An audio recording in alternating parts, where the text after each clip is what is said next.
ശ്യാം നിങ്ങളെ കൊല്ലാൻ നോക്കിയിട്ടില്ല എന്നുള്ളതിന് നിങ്ങളുടെ പക്കൽ തെളിവുണ്ടോ? ഇല്ലെങ്കിൽ എന്റെ കയ്യിലുള്ള തെളിവുകളിൽ ശ്യാം നിങ്ങളെ കൊല ചെയ്യാൻ ശ്രമിച്ചിട്ടുണ്ട്.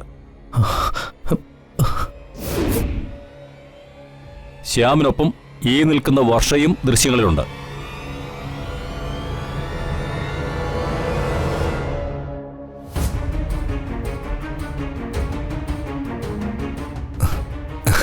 സാറേ, എനിക്ക് പരാതിയില്ല. ആദ്യം സാർ പരാതിയുള്ള കേസ് അന്വേഷിക്കുക, പിന്നെ തെളിവ്. ഇപ്പോഴും എൻ്റെ സംരക്ഷകരായി വർഷയും ശ്യാമും ഇവിടെ ഉള്ളത് തന്നെയാണ് ഇവരെന്നെ കൊല്ലാൻ ശ്രമിച്ചിട്ടില്ല എന്നുള്ളതിൻ്റെ തെളിവ്. കീറി മുറിച്ച് കിടക്കുകയാണെങ്കിലും അഹങ്കാരത്തിന് കുറവൊന്നും ഇല്ലല്ലോ വിക്രം.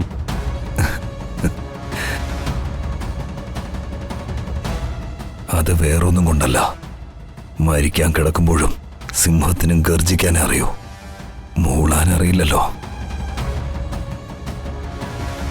വിക്രം, നിങ്ങൾ അതിസമർത്ഥനാണ്. ശ്യാം, വീണ്ടും കാണാം. കാണാമെന്നല്ല, കാണണം.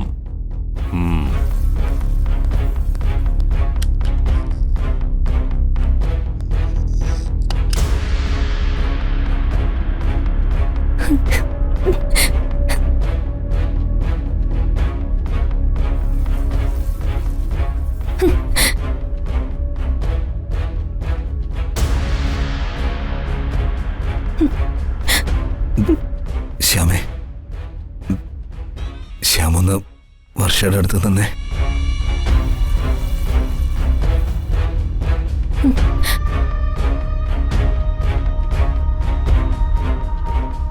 ശ്യാമേ, നിങ്ങൾ തമ്മിലാണ് ചേരേണ്ടത്. നിങ്ങൾ രണ്ടുപേരും ഒന്നിക്കണം. പക്ഷേ എന്നെ പോലൊരുത്തന് വേണ്ടി നിന്റെ വിലപ്പെട്ട സമയവും ജീവിതവും നീ പാഴാക്കി കളയരുത്. വർഷ ശ്യാമിനെ വർഷയുടെ ജീവിതത്തിലേക്ക് കൂട്ടണം.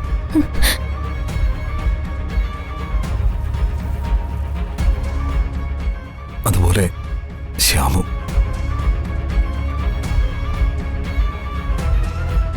പ്ലീസ്, ഇപ്പൊ ഇതൊന്നും സംസാരിക്കേണ്ട സമയമല്ല. ആദ്യം അസുഖം പൂർണ്ണമായിട്ടും ഭേദമാവട്ടെ. ദേവി, ഇത് അതുവരെ ഇങ്ങനൊന്നും സംസാരിക്കരുത്. ഇപ്പോ ഞാൻ എന്റെ കടമ ചെയ്യട്ടെ. പക്ഷേ വേണ്ട, ഒരു ഹോം നഴ്സിനെ ഏർപ്പാട് ചെയ്താൽ മതി. വർഷ പൊയ്ക്കോ. ശ്യാമേ, ഹോസ്പിറ്റലിൽ വിടുന്നവരെ ഞാൻ ഇവിടെ നിൽക്കാം. അതാ എന്റെ തീരുമാനം.